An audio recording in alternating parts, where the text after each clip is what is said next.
Perfecto. Sí, con audio también.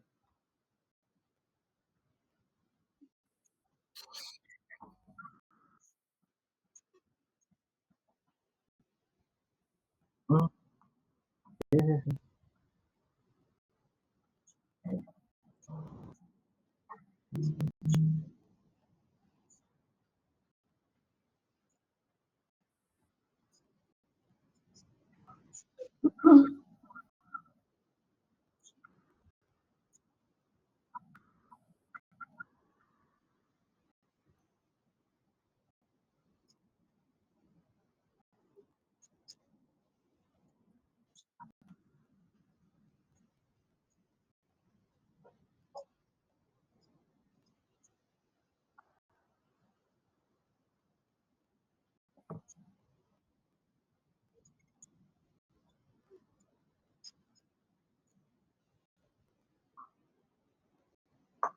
Y renovarás la faz de la tierra.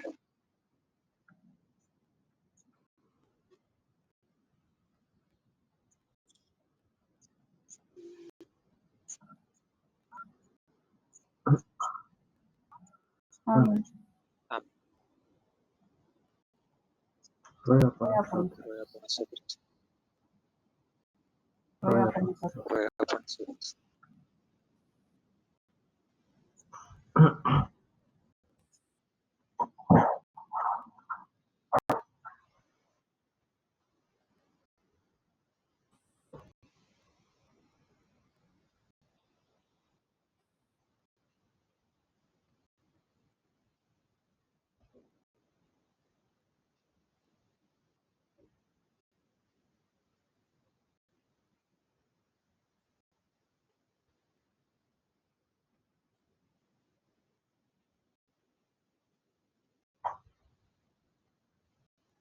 Pero, ¿estás seguro que está grabando, no?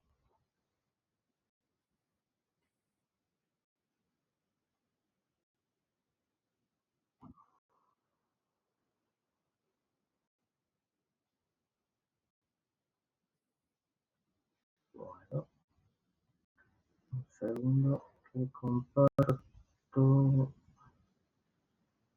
Bueno, denme por favor si ven y se va pasando. Se ve que pase. Se ve que pasa la. Bueno, listo, entonces estamos con la octava ya. Charla sobre el Apocalipsis. Y comenzamos ya los capítulos, capítulo 4, que una vez más, y creo que por última vez, haciendo taladro contra la cabeza, vamos a repasar la gran división del Apocalipsis que habíamos visto en el capítulo primero, en el versículo 19. El San Gabriel, el ángel le dice a San Juan que escriba lo que ha visto, lo que es y lo que debe suceder después de esto. Lo que has visto era la visión de Cristo sacerdote, los primeros de esos versículos, creo que era el 12 al 18, del primer capítulo. Luego lo que es, lo habíamos dividido en dos partes. Por un lado, las primeras 5 iglesias, que están relacionadas con esa primera visión de lo que has visto. Y por el otro lado, las dos últimas iglesias, Filadelfia y la Odisea, que están relacionadas con la tercera división, que es lo que ha de suceder después de esto. Esta parte, tercera parte, comienza en el capítulo 4 y ya termina con todo el Apocalipsis, digamos, hasta el final. Y corresponde a lo que en el versículo 10 del capítulo primero había dicho el día del Señor, y también, esto es mío, corresponde con la última semana de Daniel, que a su vez están descritas en las dos últimas líneas. Bueno, en esta charla yo les pedí que leyeran el capítulo 4 y 5, porque lo que vamos a ver primero, que va a ser lo más importante de esta charla, es, yo voy a dar un par de argumentos, dos en concreto, después de leer los capítulos 4 y 5 para probar que lo que sucede en los capítulos 4 y 5 no ha ocurrido todavía, que es un poco la tesis que sostengo. Entonces vamos a leer los dos capítulos de estos, ahí es donde quiero pedir Juan José que los leas vos, por favor, y no tengan por ahí cuidado, algunas palabras yo las puse en negritos, las subrayé, presten un poquito de atención porque van a estar relacionadas con lo que voy a hablar después. Así que, sin más, vamos con la lectura de los capítulos 4 y 5.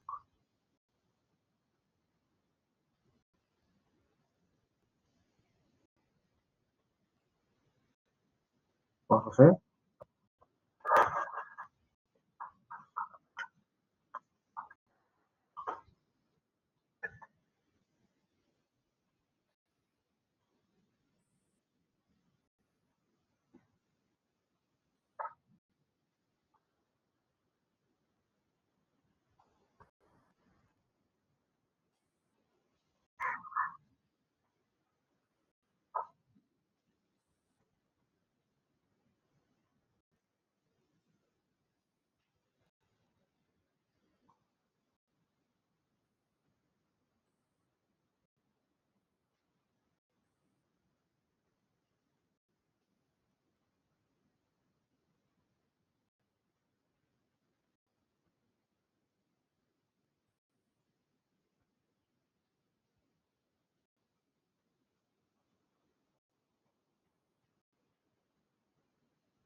Bueno, hasta ahí llegamos. Muchas gracias.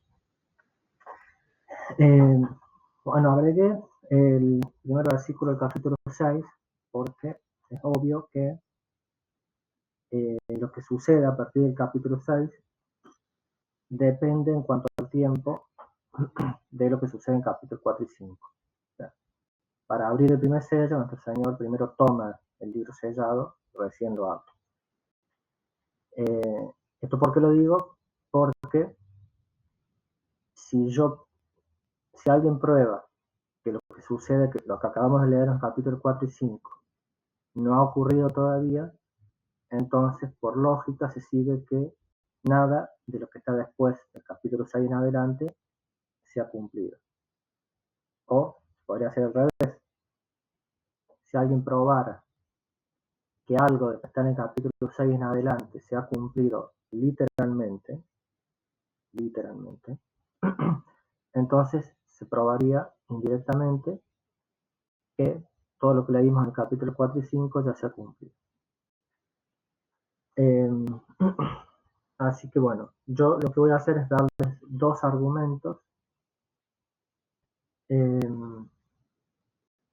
para probar que nada de cuanto acabamos de leer ha ocurrido todavía. El primer argumento es básicamente lo que está sacado de la Kunza y el segundo argumento es mío. Así que, bueno. Entonces, primer argumento. Fíjense que, por un lado, San Juan llora porque nadie es hallado digno, ni en el cielo, ni en la tierra, ni debajo de la tierra, de abrir el libro. Y por el otro lado, una vez que el Cordero toma el libro, entonces todas las criaturas, dice, tanto en el cielo, en la tierra, como debajo de la tierra, yo supongo que ese debajo de la tierra deberían ser las almas del purgatorio, entonan un cántico, digamos, como que se oponen, digamos, a ese llanto de San Juan y prorrumpen en un cántico de alabanza y de alegría. Entonces, básicamente, el argumento de la Kunza es, porque uno, digamos, si uno dijera que esa alegría y esa alabanza al Cordero por haber tomado el libro se ocurrió en el cielo o incluso en el purgatorio, uno podría decir, bueno, eso ha ocurrido, pero no lo hemos visto. No tenemos por qué saber qué ha ocurrido, no lo hemos visto. El problema es que ese cántico y esa alegría suceden sobre la tierra.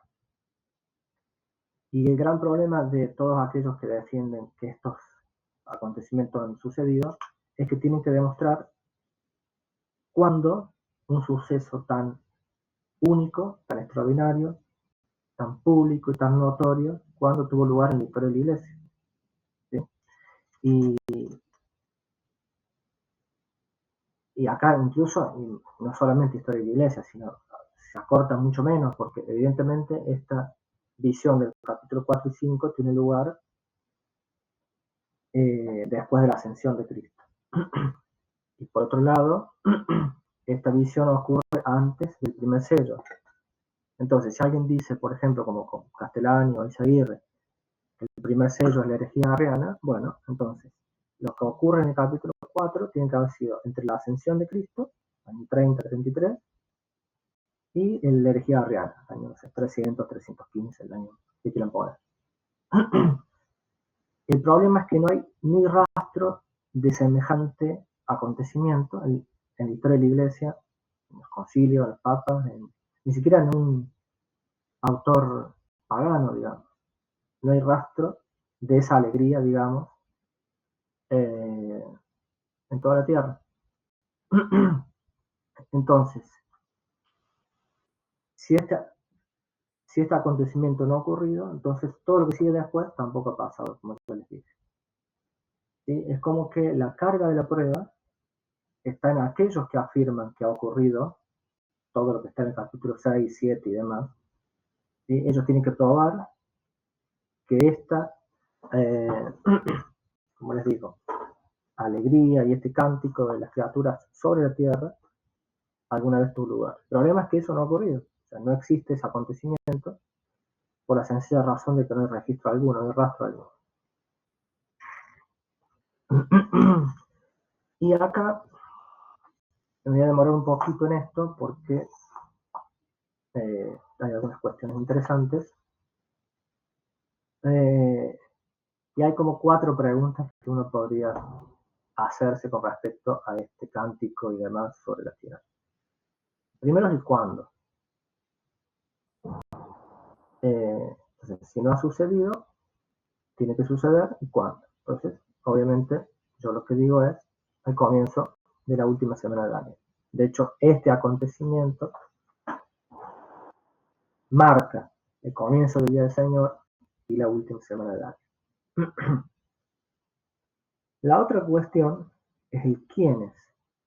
Y uno podría pensar, bueno, los que van a prorrumpir en la tierra en ese cántico de alabanza van a ser los seres humanos, los católicos que estén de alguna manera por inspiración sepan que el Cordero en el cielo tomó el libro sellado.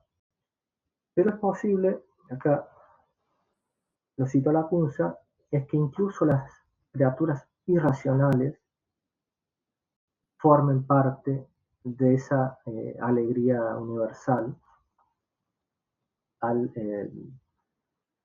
saber, por decirlo de alguna manera, lo que ocurre en el cielo. Y Lacunza cita 2 salmos, uno de ellos dice, alégrense los cielos y regocíjense la tierra, conmuévase el mar y su plenitud, se gozarán los campos y todas las cosas que hay en ellos, entonces se regocijarán todos los árboles de las selvas, a la vista del Señor, porque vino a juzgar la tierra, juzgará la redondez de la tierra con equidad y los pueblos con su verdad. Y si bien esto se refiere a la segunda venida, parece que el principio es el mismo. Después el otro salmo dice, cantad alegres en la presencia del Rey, que es el Señor, muévase el mar y su plenitud, la redondez de la tierra y los que moran en ella. Los ríos aplaudirán con palmadas, juntamente los montes se alegrarán a la vista del Señor, porque vino a juzgar la tierra. Entonces parecería que las criaturas irracionales van a participar de esa alegría junto con los seres racionales. Pero ya no, como en estos 2 ejemplos, ante la segunda venida, sino un poquito antes también, al comienzo de la última semana. Y esto nos lleva a la tercera pregunta, que es el por qué. ¿Por qué se alegra? ¿A qué viene?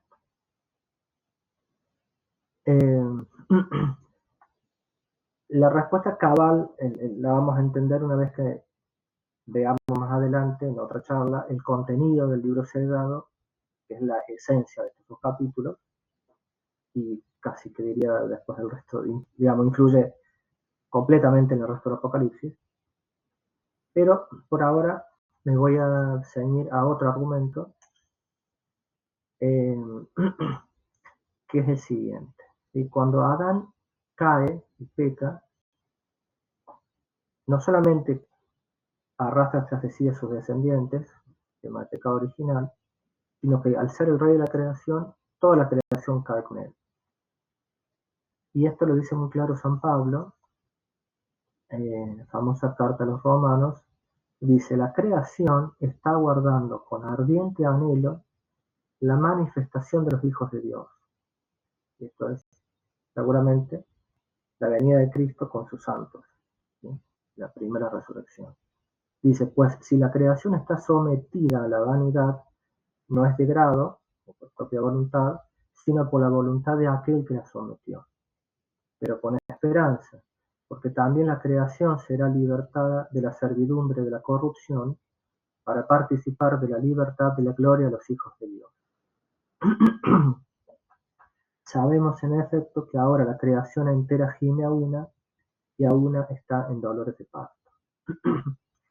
Entonces, cuando cae Adán, se resiente en toda la creación, está como atrapada, digamos.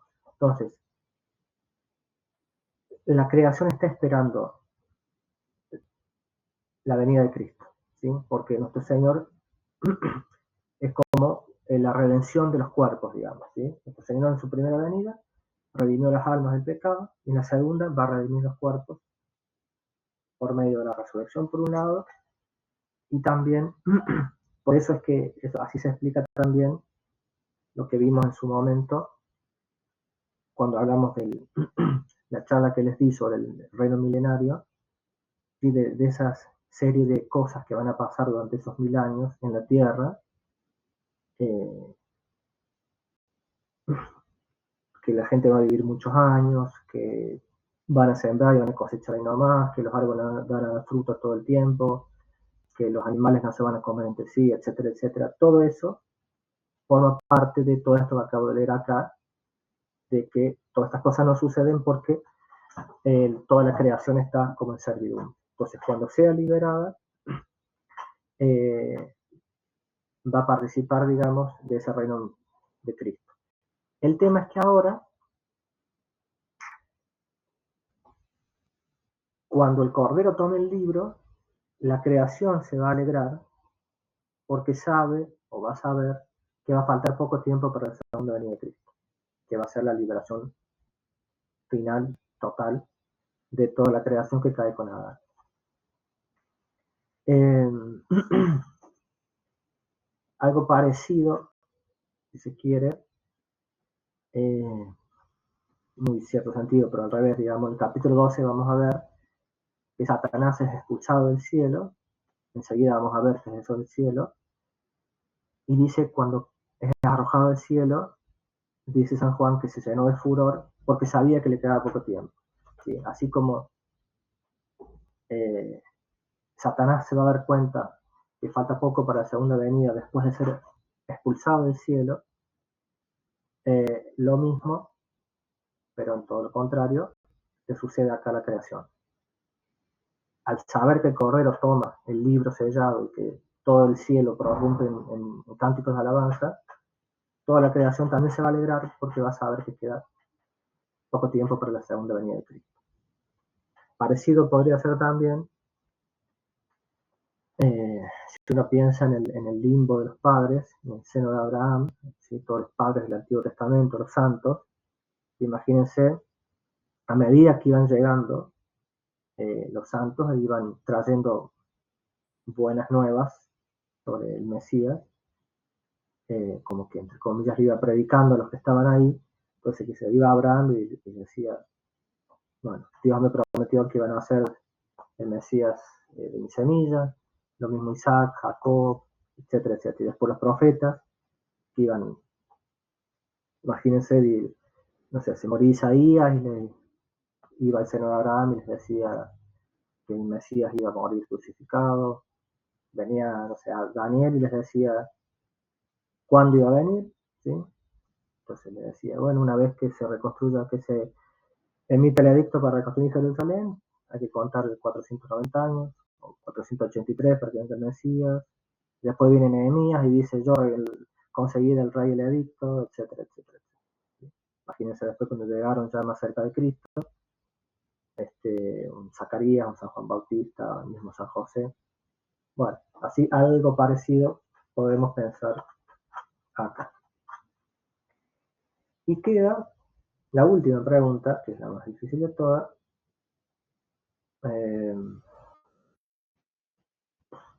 Que es el cómo. De qué manera la creación, incluso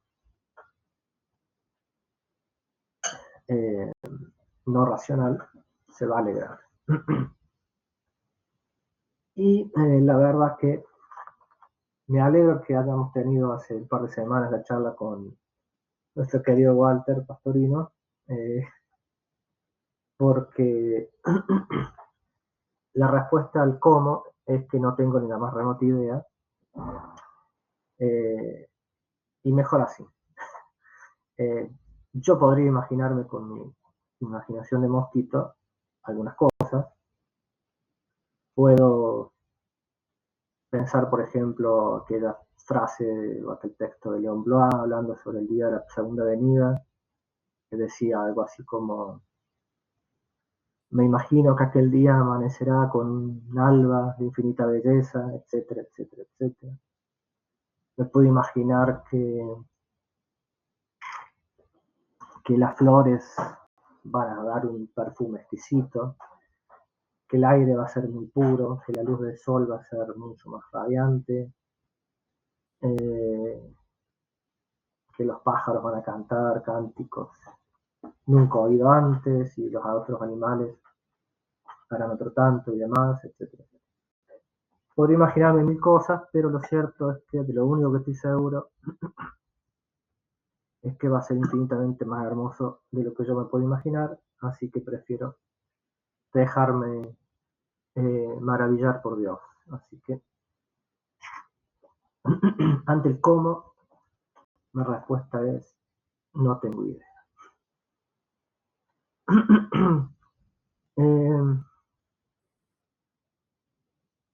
Cito un pequeño texto de Lacunza, les dejo otros textos después con el archivo cuando se los mande. Dice Lacunza, como para resumir todo esto: a lo menos parece cierto que este consejo y juicio tan solemne de que aquí se habla no se ha formado hasta el día de hoy, pues hasta ahora no se ha visto resulta alguna de tantas y tan grandes cosas que anuncia la misma profecía como consecuencias inmediatas de aquel mismo consejo. Lo primero que hay que entender acá, digamos, lo que acabamos de leer en los capítulos 4 y 5, lo que asistimos a un juicio de Dios, ¿sí? Lo vamos a ver más claramente en el capítulo 12 o incluso ya en el capítulo 6 y demás, donde se van a ir ejecutando ciertos castigos. Pero lo cierto es que ahí vamos a ver todo lo que hace un juicio. Tenemos ahí el juez, que es Dios, incluso tenemos un fiscal, un acusador, que es Satanás, tenemos un abogado defensor, que es San Miguel, etc. ¿Sí? Pero bueno, eso lo veremos un poco más en detalle en el capítulo 2. Así que, bueno, esto entonces sería el argumento de Lacunza. Para resumir, toda esa alegría y algarabía que se produce en la tierra, en el cielo y en el purgatorio, diríamos, no ha tenido lugar nunca. Por lo tanto, nada de lo que sigue después ha tenido lugar. Y también, digamos, y esto vale un poco para el argumento que voy a dar ahora, o sea, aquellos que afirman que esto del capítulo 4 y 5 ya ha ocurrido, o sea, tendrían que explicar, digamos, con claridad, digamos, a qué se debe el llanto de San Juan, a qué se debe la alegría de toda la creación, cuándo tuvo lugar, por qué tuvo lugar, cuál es el contenido del libro. O sea, hay como una desproporción tremenda acá en todo esto, digamos. Si el libro son la Sagrada Escritura, como dicen muchos, ¿a qué viene el llanto? ¿A qué viene la alegría de toda la creación?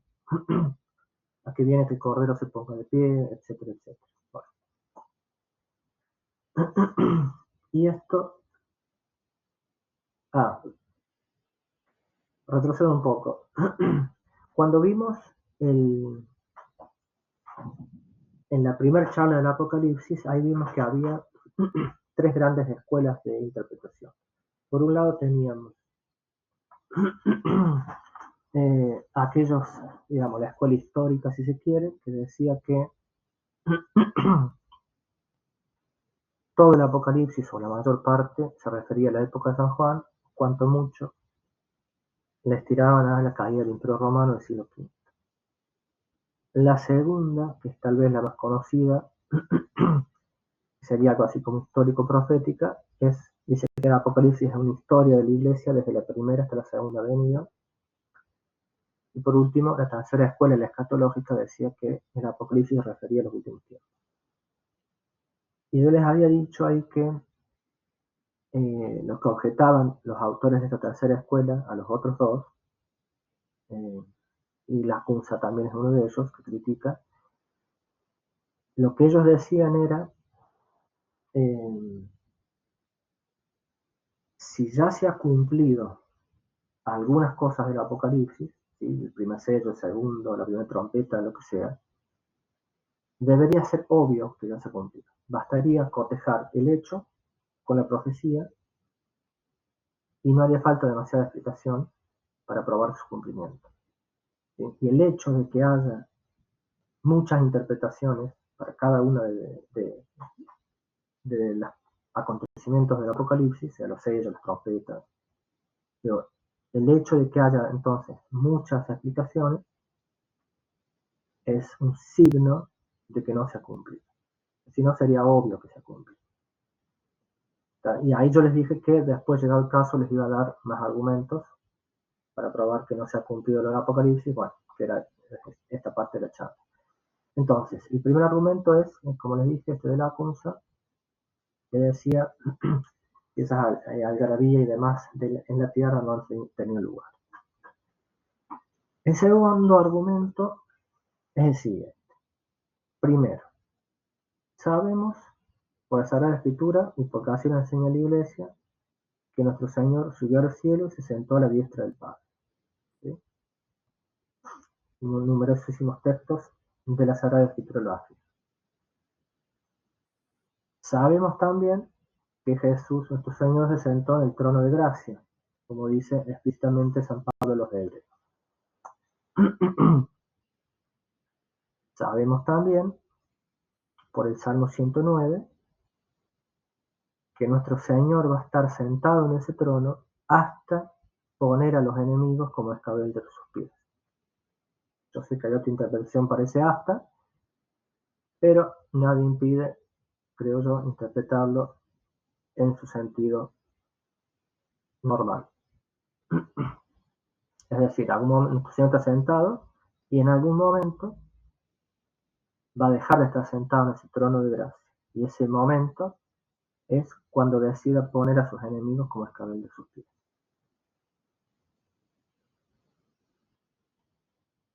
Entonces, 4.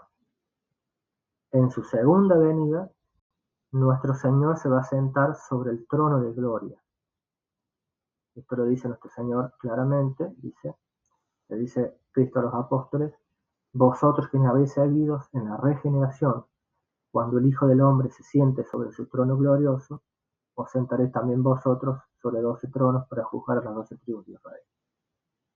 Entonces, nuestro Señor está sentado en un trono y se va a sentar en otro. Entonces, lo más lógico es pensar que al pasar de un trono a otro se va a poner de pie. Ahora bien, acabamos de leer en el capítulo 5, y lo mismo ocurre en el capítulo 15, que nuestro Señor está de pie. Jamás nuestro Señor aparece sentado, excepto en el jinete blanco en el capítulo 19, para la batalla del Armagedón. De hecho, el sentado en el trono, o el que está sentado en el trono, en el Apocalipsis es Dios Padre, no el Hijo. ¿Sí? La prueba es que en varios lugares, entre ellos el que ya leímos en el capítulo 5, distingue el que está sentado sobre el trono y el cordero. Entonces, yo lo que argumento es, nuestro Señor entonces nos es presentado de pie. O sea, nuestro Señor se pone de pie para recibir el libro. Y si está de pie, quiere decir que ya no está más sentado en el trono del Padre.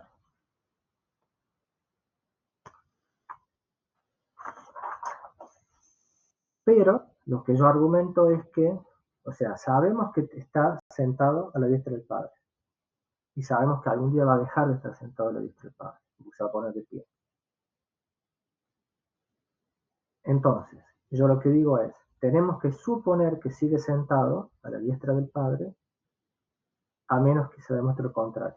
Es decir, la carga de la prueba no es mía.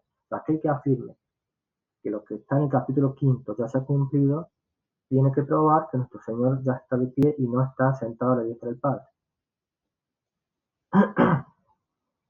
Y de nuevo, tiene que probar por qué se pone de pie, cuándo se puso de pie, etcétera, etcétera.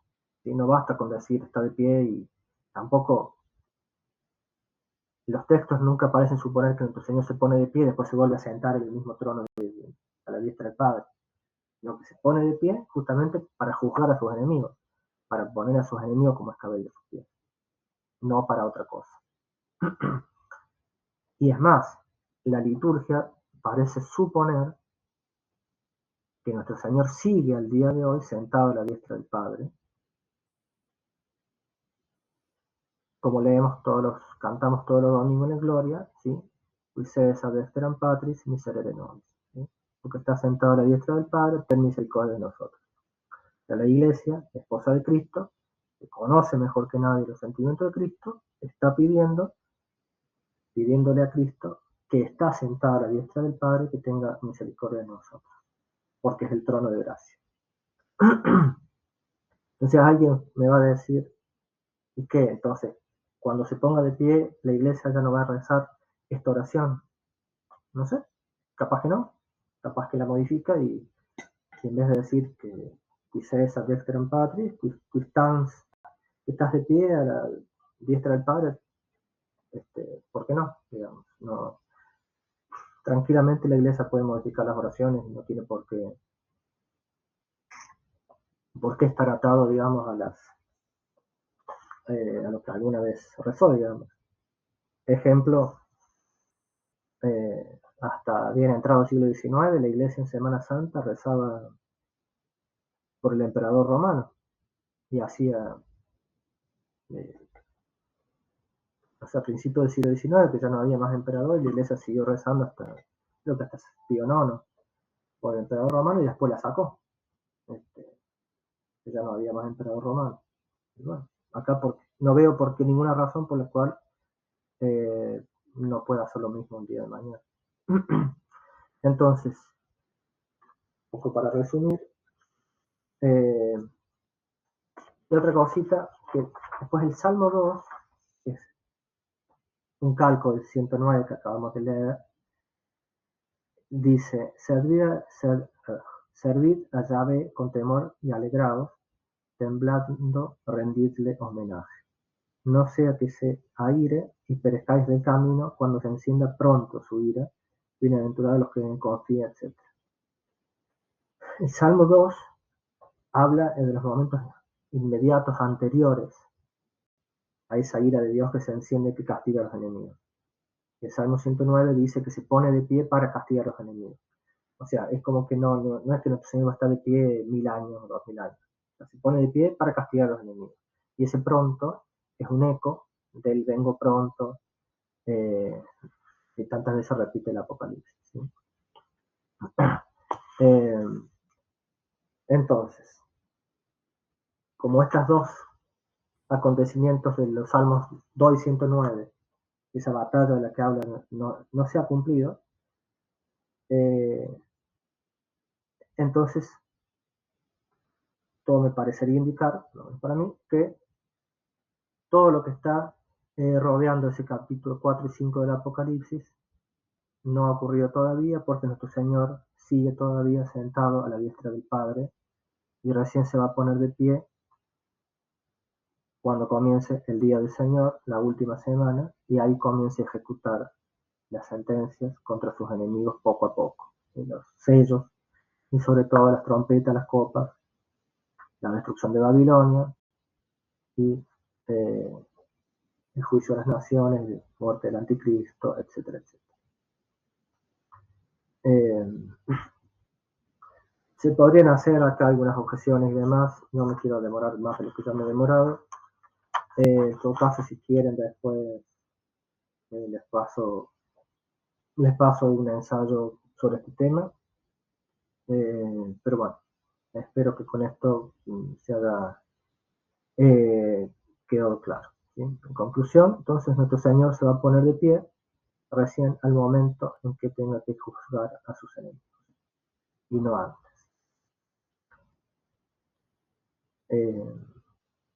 Bien, eso en cuanto a las dos pruebas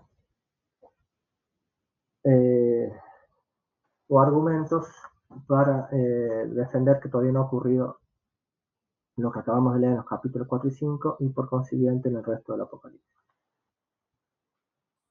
Igual de estos dos argumentos y de lo anterior que les di, que les había dado antes también, basta que uno de los tres sea verdadero para que se pruebe la tesis, digamos, de la tercera escuela de que el Apocalipsis se refiere a los últimos tiempos. Así que bueno, vamos a comenzar versículo por versículo, como siempre, vamos a ver los tres primeros del capítulo 4, así no nos alargamos tanto. Dice San Juan: después de esto vi y aquí una puerta abierta en el cielo, y la voz, la primera, que oí como de trompeta hablando conmigo, diciendo: sube aquí y te mostraré lo que debe suceder después de esto. Voy a tratar en cada momento no cada versículo, pero sí cada acontecimiento medianamente importante, de tratar de ubicarnos en el lugar y en el tiempo, digamos, ¿sí? En el cual está San Juan y a qué época se refiere, ¿sí? En este caso el lugar es en el cielo, ¿sí? San Juan es llevado al cielo, y el tiempo es el comienzo de la última semana de Daniel, de la primera mitad. Esto lo recuerdo de nuevo porque, como vemos, dice: sube aquí y te mostraré lo que debe suceder después de esto. ¿Sí? Lo que debe suceder después de esto es un término técnico que hace referencia a lo que le había dicho en el capítulo primero, ¿sí? Escribe lo que has visto, lo que es y lo que ha de suceder después de esto. Son literalmente las mismas palabras. En griego son exactamente las mismas palabras. O sea, y cuando se habla de lo que después de esto, ¿sí? Se refiere a después de lo que has visto, que se refiere, ¿se acuerdan? A esa primera visión que incluía las 5 primeras iglesias. Entonces, ahora va a comenzar lo que ha de suceder después de esto, o sea, después de esa primera visión de Cristo sacerdote. Y lo otro, como aquí, esta tercera parte, y esto es muy importante, va a estar dividida en dos grandes bloques.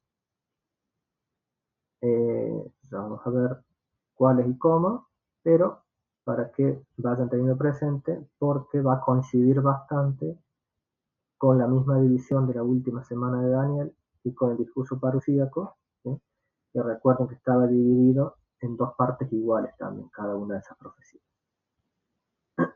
Bueno, el Apocalipsis también está dividida en dos partes, y vamos a ver después que coinciden perfectamente en cuanto al tiempo. Es interesante que cuando se le dice a San Juan que fue llevado al cielo y que había una puerta abierta, ya ha comenzado la iglesia de Filadelfia, que es la iglesia de los 3 años de Elías, y a esta iglesia, si se habían olvidado, se le promete una puerta abierta que era símbolo del apostolado, ¿sí? Es simplemente notar, como notan los autores, la coincidencia del lenguaje y del tiempo, ¿sí? Puerta abierta en el cielo, puerta abierta en la tierra para la iglesia. Recordemos entonces que San Juan dice en el versículo 9 del capítulo primero que había sido llevado el día del Señor, escucha una voz detrás de él, entonces se da vuelta, tiene esa visión de Cristo sacerdote, y ahora es llevado, ahora sí, al día del Señor. Entonces, para hacer eso tiene que seguramente girar de nuevo, y ahí ve lo que sería el día del Señor en la última semana. ¿Sí? Como que el simbolismo se ve una vez más. Y la voz que le habla ciertamente es la misma que que le había hablado detrás para que viera la visión de Cristo sacerdote. Y yo sostengo, siguiendo varios autores, que esta voz, este ángel es el de San Gabriel. Seguramente lo vamos a ver más en detalle allá por el capítulo 10. Porque sí,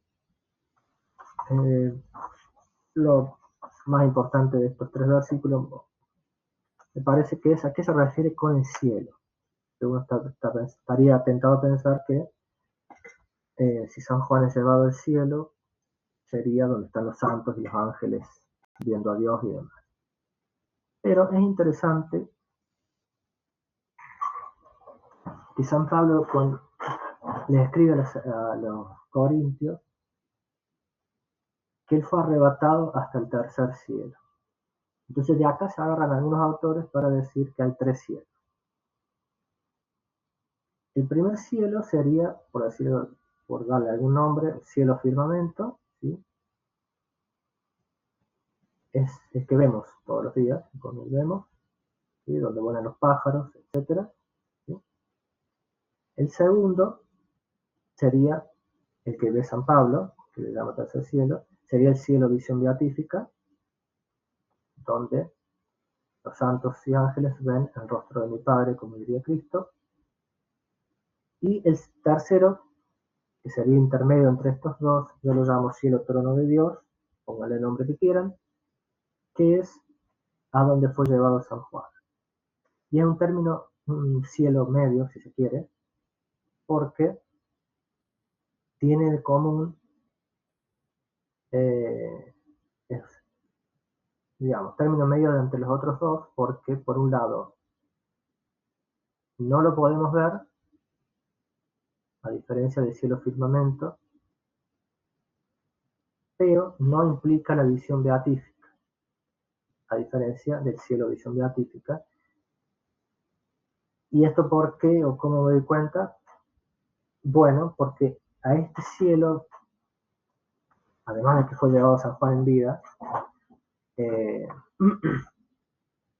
probablemente es a este cielo que se refiere, por ejemplo, Job, cuando dice que el ángel Satanás va ante el trono de Dios, y bueno, se acuerda toda la cuestión ahí donde Dios alaba a Job y Satanás lo pone a prueba, etcétera, etcétera. Bueno, ese acceso de Satanás al trono de Dios no puede ser la visión beatífica, ¿sí? Es evidente que no tiene acceso ahí. Entonces tiene que ser algo intermedio, algo que nosotros no vemos, pero que está de otro lado. Y eso sería el mismo cielo trono de Dios que ve San Juan, que ve Isaías, que ve Daniel, incluso que ve Moisés. ¿Sí? Si mal recuerden que, esto es interesante, dice el padre Pirot que el trono está colocado, según Isaías 6, en el interior de un templo celestial, que es imagen del templo terrestre, y ahí tenemos los mismos elementos que el templo de Salomón y que el tabernáculo. El altar de los holocaustos, altar de los perfumes, santo de los santos, arca de la alianza, etcétera, etcétera. Todo relacionado con un templo, ¿sí?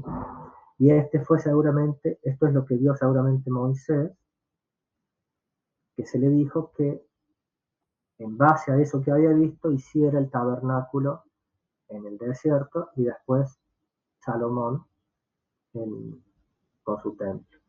Y por eso por ahí cuando uno lee esos textos del Éxodo tan minuciosos, digamos, hacerlo así, asá, tantas medidas, que uno lee eso y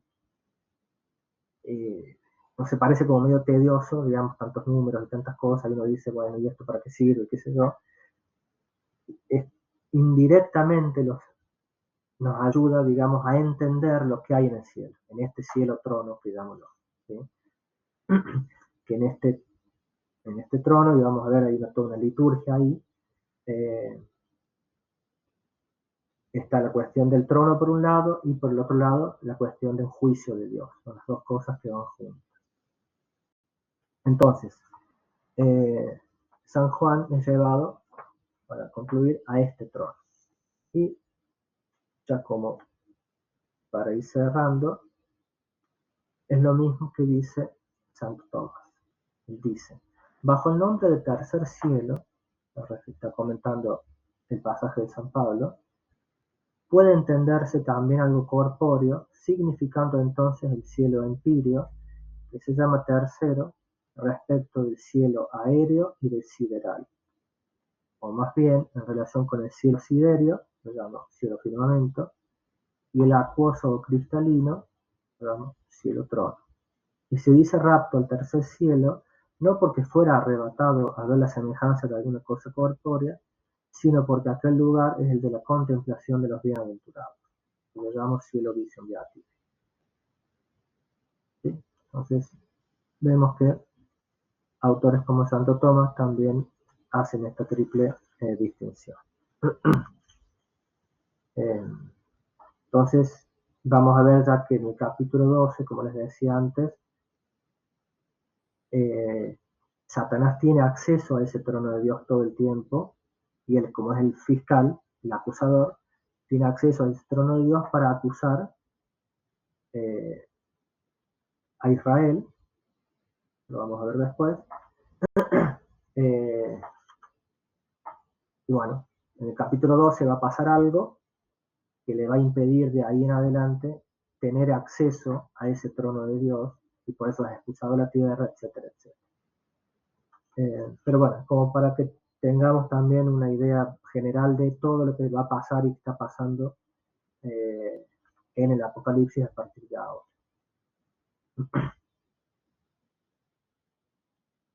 Bueno, un par de comentarios rapidito. El padre Filión dice, después de esto, es decir, después de los hechos narrados, desde capítulo primero, versículo 10, hasta 3.22, que es la iglesia de la Odisea. La fórmula después de esto varía en este libro con y vi. Bueno, la primera parece que es una serie de hechos más importantes y la otra son visiones secundarias, si se quiere, ¿no? Bueno, generalmente los autores coinciden que la voz que le dice ahora que suba al cielo es la misma que le había hablado en el capítulo primero. El padre Rivera dice, ahora comienza a profetizar las cosas que pertenecen a la Iglesia Universal y sobre todo en los últimos tiempos.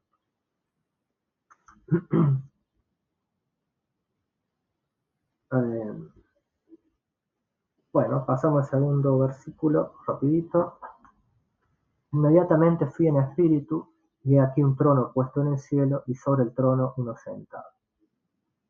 Dice Straubinger, me hace en espíritu, exactamente como en 1.10, lo cual confirma lo que había señalado. Todo este capítulo, lo mismo que el siguiente, se inspira en los profetas, especialmente en Isaías 6, el 1 y Daniel 7. El rapto de Juan al cielo durará hasta el fin del capítulo 9. ¿Sí? Desde el capítulo 4 al 9, San Juan está en el cielo, desde el capítulo 10 al 19 está en la tierra. Y esos dos grandes bloques o división, vamos a ver en su momento que coinciden en sustancia con la misma división de la última semana de Daniel y con la misma división que hace Cristo en el discurso parusiano.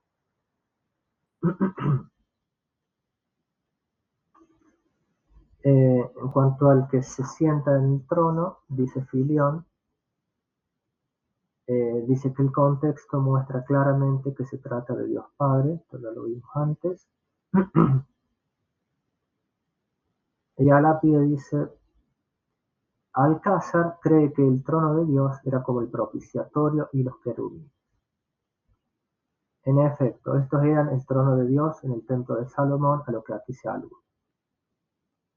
O en los 24 señores, son los príncipes de los sacerdotes, que eran 24, y de aquí que los 7 candelabros respondan también a las 7 luces del candelabro, el mar de cristal al mar de bronce, los animales a los grandes querubines.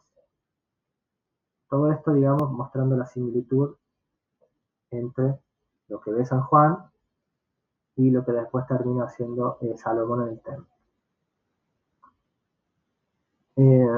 También cree Alcázar que este mismo trono era el mismo en todas las visiones proféticas, como cuando Dios fue visto por Moisés y los ancianos, también Isaías, Ezequiel, incluso Daniel. Bueno, y pasamos al versículo 3, acá no hay mucho, y dice, y el que estaba sentado era semejante a una visión de piedra jaspe y sardonio, y un iris alrededor del trono semejante a una visión de esmeralda. Bueno, visiones parecidas hay aquí en Isaías 6 y Ezequiel 10. Y Straubinger dice, no puede dudarse que aquí se muestra en su excelsa y serena majestad la persona del Divino Padre. Y este autor dice, como era la liturgia de arriba, así es la liturgia de abajo, afirma Rabbi Hilla ben Abba. El culto terrestre y el celestial están inextricablemente unidos. En las escrituras hebreas, cuando se habla de la liturgia celestial, siempre la realizan los ángeles y adopta la forma de alabanza o intercesión, pero nunca de expiación. Bueno, y con esto termino la charla de hoy, no sin antes proponerles algo. A partir de ahora, el versículo 4, vamos a ver todos estos 24 ancianos, 4 vivientes, los 7 candelabros, etc. Vamos a ver que hay dos teorías. Una dice que son seres humanos, otra dice que son ángeles. Yo sigo esta segunda teoría, pero lo que voy es que yo les propongo, no sé si quieren, porque hay un estudio del padre Ramos García sobre la jerarquía angélica, donde él hace una división distinta a los 9 coros angélicos. Él dice que son 5, y hace toda una explicación. Y en base a ese análisis de Ramos García, creo que se pueden sacar algunas conclusiones interesantes, no solo en general de la geología, sino incluso para explicar algunos versículos que vamos a ver en sus momentos del Apocalipsis. Entonces, lo que yo les propongo, como quieran ustedes, en una de esas, la charla que viene, podemos dedicarla o toda o la primera parte a ver esa nueva teoría, digamos, de la jerarquía angélica, para que llegado el momento se entienda mejor algunos textos del Apocalipsis, o directamente prefieren que no y salteamos eso, y llegado el caso, cuando lleguemos a esos versículos, bueno, explicaré lo que tengan que explicar, pero bueno, no vamos a tener esa visión de conjunto de la jerarquía angélica, pero bueno, se lo dejo a ustedes, capaz que me dicen, no, no hace falta, no hace falta salirse tanto, perder tiempo y demás, qué sé yo. Más, si quieren, no sé, podemos hacer, no sé, una especie de votación, algo ahí en el mismo grupo, y lo que vote la mayoría lo seguimos y demás, qué sé yo. Pero bueno, eso lo hablamos. Eso sería entonces todo.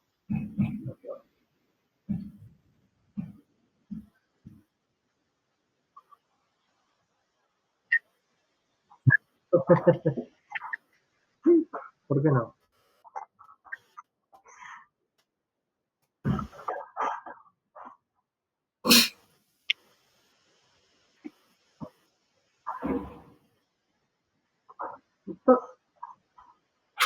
Sí, después si quieren lo hacemos una pequeña encuesta en el grupo y se acabó, y se acabó, ¿no? Ah, bueno, ya me fijo, no tengo idea cómo se hace, pero bueno, otra vez lo hago yo, me fijo. Ah, bueno, bien, bien, bien. Dale.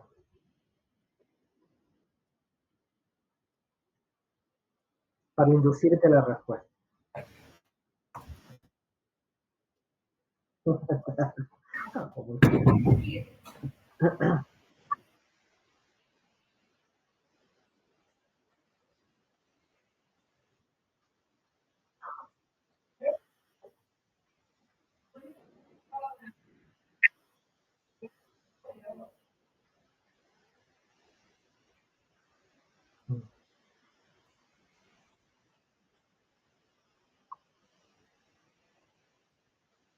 Bien.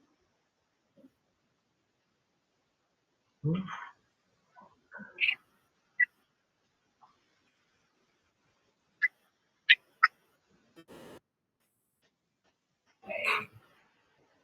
Bueno, Sí, igual venimos de mes en mes, así que sea más a finales de septiembre, lo mismo, una por mes más o menos. Pues, en mi opinión, pues, bueno, segundo lo que se disponga y atendiendo las circunstancias, además que lo que viene son temas de mucha mayor profundidad, aparte de los que ya se han expuesto, claro está.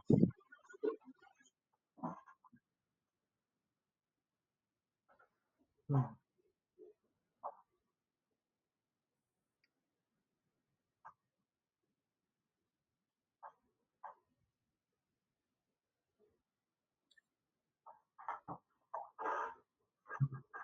sí,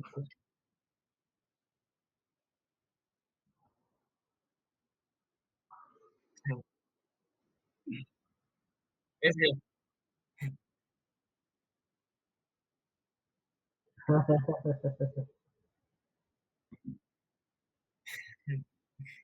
Así es.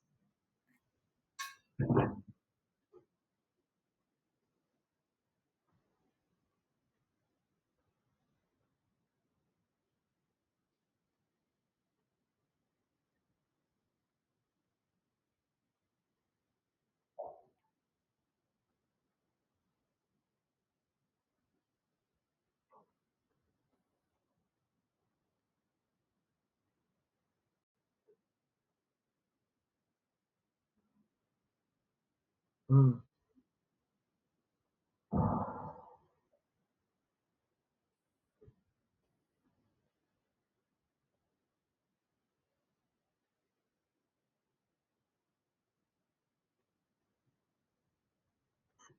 Que sí es físico el cielo. O sea, el cielo visión beatífica, ese tercer cielo. Porque hay cuerpos ahí. Tiene que ser físico. El cuerpo de la Virgen y de Cristo, por lo menos, así que. Y de los otros santos que resucitaron con Cristo. Así que no, sí. No, no sé si hay dudas al respecto. Creo que no hay dudas.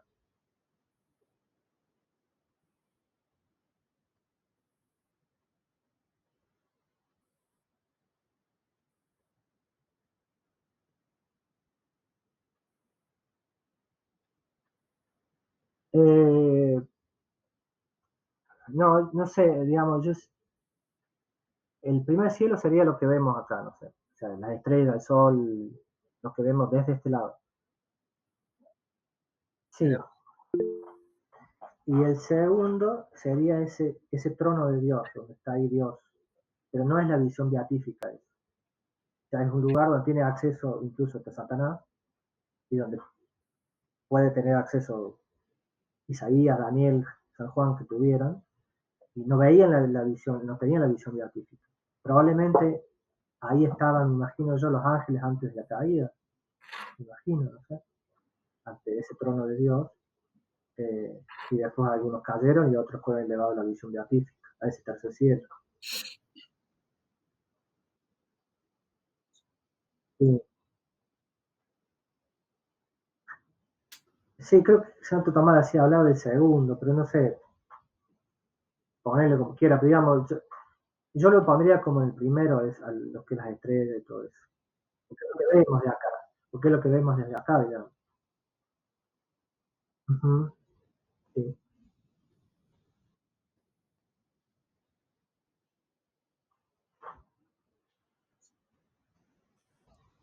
Sí, hola.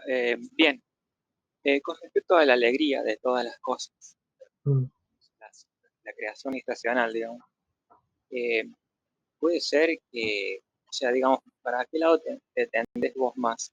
Puede ser como una especie de algo así como fue la creación antes de la caída, o puede ser como la creación de todas las cosas por Cristo, esa, esa mm, alegría que van a dejar todas las cosas creadas Y también otra cosa, Espera, si puede espera, llegar espera. a ser una señal. Espera, Sí. no escuché la primera pregunta. No. Ah, ¿ahora se escucha? ¿Ahí se escucha? Sí.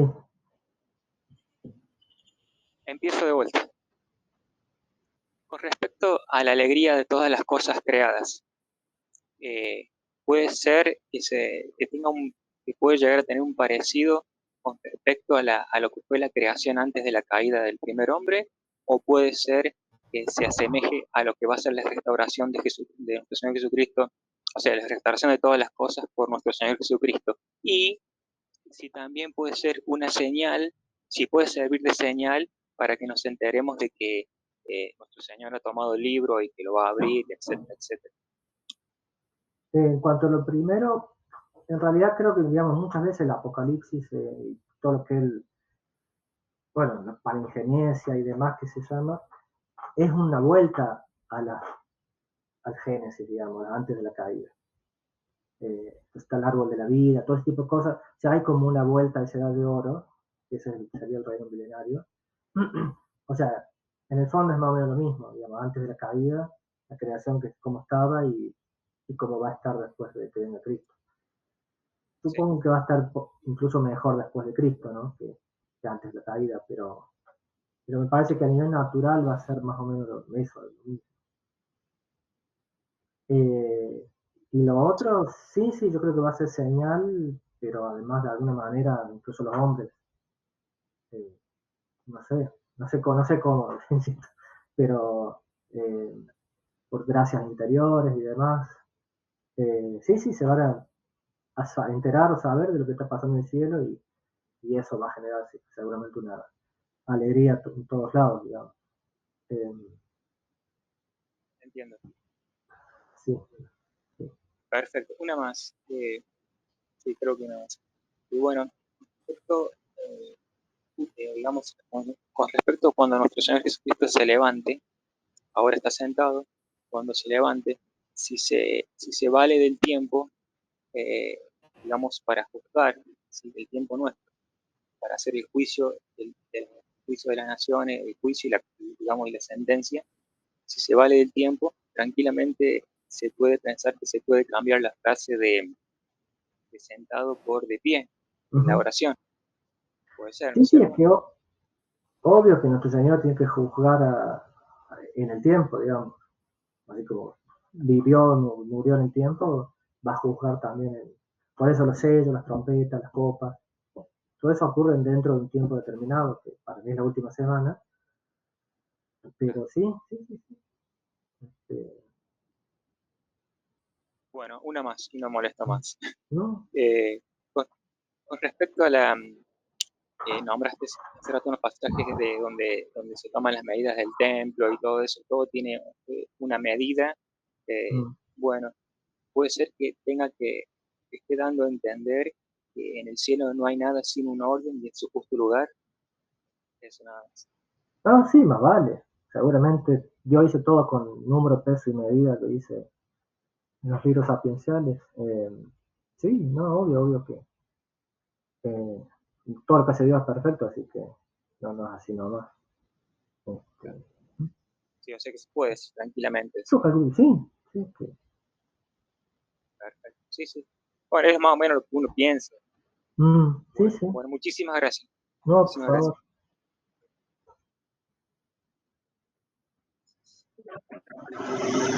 Muchísimas gracias. Bueno, mi comentario, bueno, mi pregunta es en cuanto a la relación que se presenta en el capítulo 4 sobre los 4 vivientes, como lo traduce Monseñor Strobinger, y en el que es inevitable ver la referencia de, valga la redundancia, la visión que tuvo San Ezequiel profeta junto al río Chobar en Babilonia, cuando vio cuando le fue mostrada la gloria de Dios y vio los 4 vivientes y las 4 ruedas, todas que son expuestas como todas con ojos por todas partes.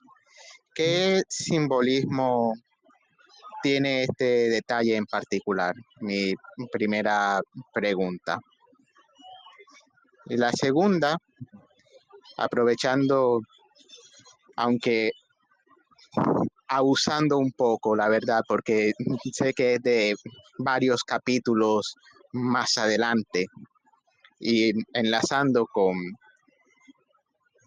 mi antecesor en la ronda de preguntas, cuando se hace la medición del templo y en la visión de San Juan le dice al ángel, cuenta a los que adoran en él.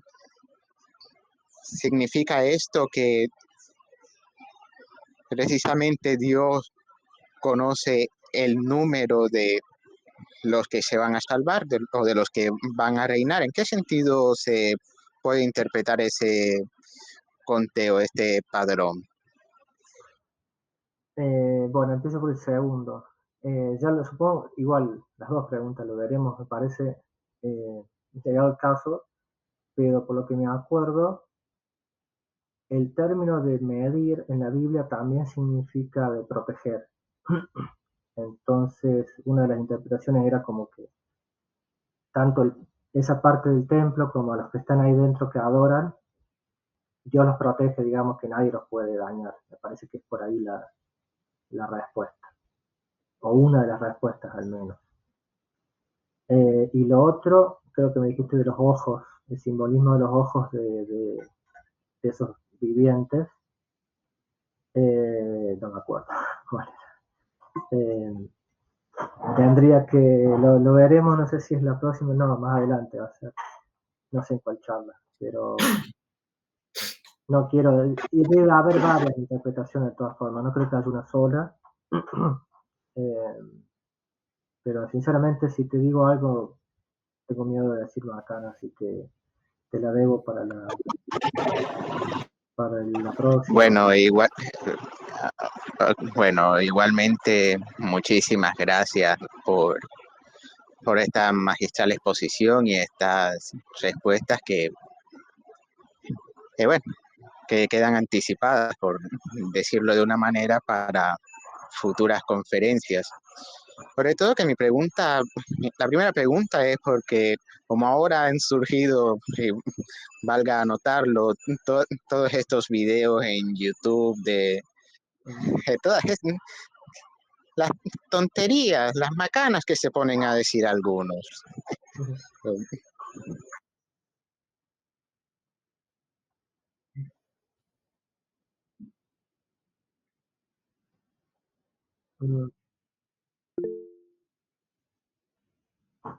No sé.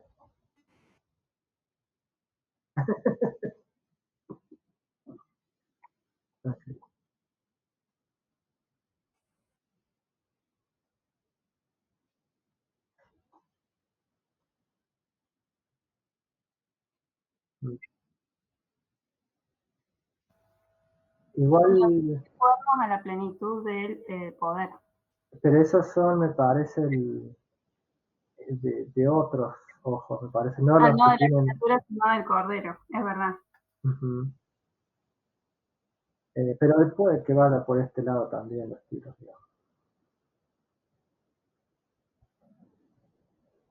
Perdón, dice una sabiduría. Los innumerables ojos significan sabiduría.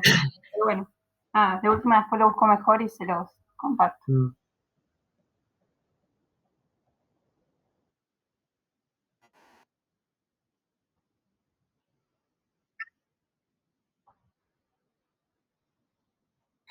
Yo no digo ni sí ni no, no sé, yo. No sé. Sí. No me decido. O sea, no es que piense que sí, digo, no sé, no me imagino ni Sí, mejor dejémoslo en el tintero hasta el momento oportuno.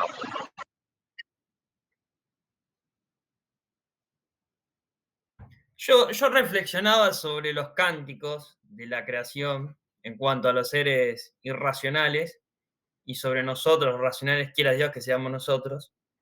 Es ¿qué cantaríamos o si hay algo distinto a lo que ya venimos cantando en los ritos o en los propios salmos lo que Y sea bueno, una codificación o algo. fíjate que, dame un segundo, que yo lo marqué. Dame un segundo que esto está. No, que tiene. Dame un toque. Pero ¿dónde está esto? Acá. Fíjate que dice que. ¿Dónde estoy? Que en el capítulo 5 dice que cantan un cántico nuevo. O sea, hay varios cánticos nuevos en Apocalipsis. Y o sea, cántico nuevo porque no se ha cantado hasta ese momento. O sea, pasa algo que hace que se cante algo nuevo, una alabanza nueva o lo que sea. Y dice, digamos, lo que cantan es, o sea, el que está sentado en el trono, el Cordero, alabanza, honor, gloria e imperio por los siglos. Digamos, hay algo que se le va a dar o reconocer a Cristo de esto, alabanza, honor, gloria, que antes no lo tenía, me parece. O sea, no sé si es que sea un reconocimiento más explícito, si es que, porque digamos esta gloria e imperio está más relacionado con la segunda venida, el juicio y demás, digamos. Entonces, me parece que por ahí pueden venir los tiros de por qué es un cántico nuevo, que... Claro, entonces tendrá que ser por revelación o por autoridad que alguien lo escriba. Sí, sí, o inspiración, O viste, inspiración. eh,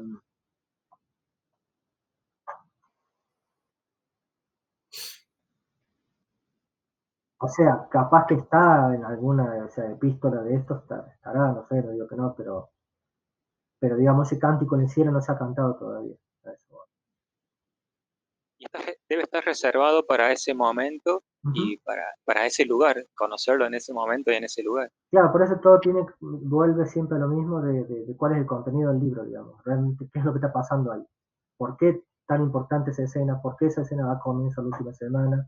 ¿O da comienzo al día del Señor? ¿Cuál es qué hay ahí dentro del libro que sea tan importante? Entonces eso cuando lo veamos ahí me parece que va a cerrar un poco mejor todo lo que realmente está pasando en estos capítulos. Bueno, gracias.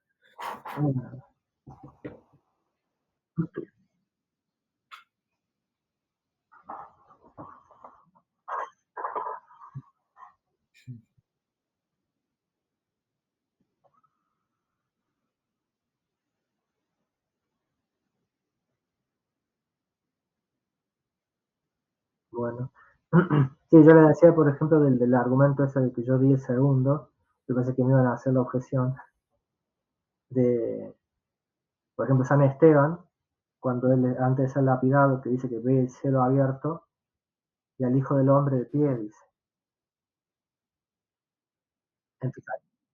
Entonces ahí uno puede decir, bueno, antes estaba de pie en la época de San Esteban.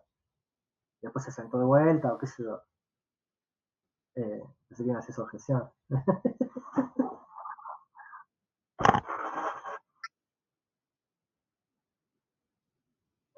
Yo creo que es una imagen, creo que Santo Tomás dice que es de imagen, de ser un simbolismo, pero digamos, es un simbolismo que significa algo. Entonces, eh, entonces, si antes estaba sentado y ahora de pie, ha pasado algo, digamos, que ha cambiado el simbolismo, digamos. O sea, es indistinto que sea literal o no, me parece, para los argumentos, digamos, que dice, digamos, hay algo que pasa en el cielo que no ha pasado todavía, que tiene que pasar y que hace que se modifique, si se quiere, digamos, ese simbolismo de Cristo sentado de pie y demás. Como si el acto inaugurara cosas distintas, digamos, una cosa así. ¿Cómo? Como si el acto, digamos, que tiene tanta importancia el acto dentro del simbolismo, inaugurara, por decirlo de alguna manera, o sancionara consecuencias o cosas distintas. Claro, sí, sí. El libro sellado. Toma el libro.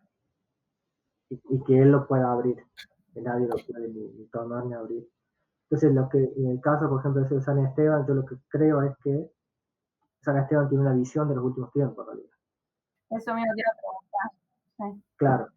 Y digamos, porque esos mismos que lo juzgaron a él, lo juzgaron a Cristo, son los mismos, y, y Cristo cuando lo juzgaron, él les dijo, veréis al Hijo del Hombre venir a las nubes del cielo. O sea, Cristo les dice, no solamente que era Dios, sino que él los iba a juzgar a ellos. Entonces, para mí la visión de San Esteban es como un recordatorio de San Esteban a los judíos, de lo mismo que le había dicho Cristo, digamos, al verlo de pie, les está recordando, él los va a juzgar a ustedes, digamos.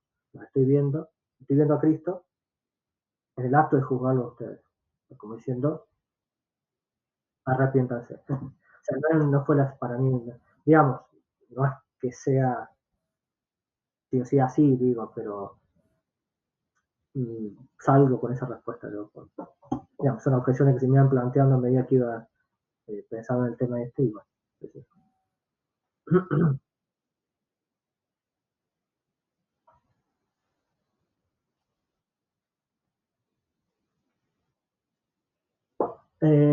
no me acuerdo si busqué, sinceramente, no me acuerdo de haberlo visto. De haberlo buscado, no de haberlo visto, de haberlo buscado. Lo hice hace varios años ese trabajo, no me acuerdo.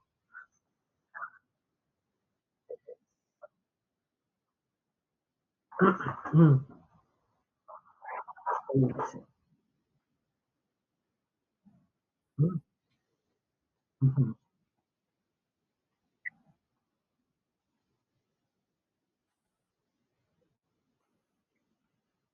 Sí.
Para que seamos dignos de alcanzar las promesas de nuestro Señor Jesucristo.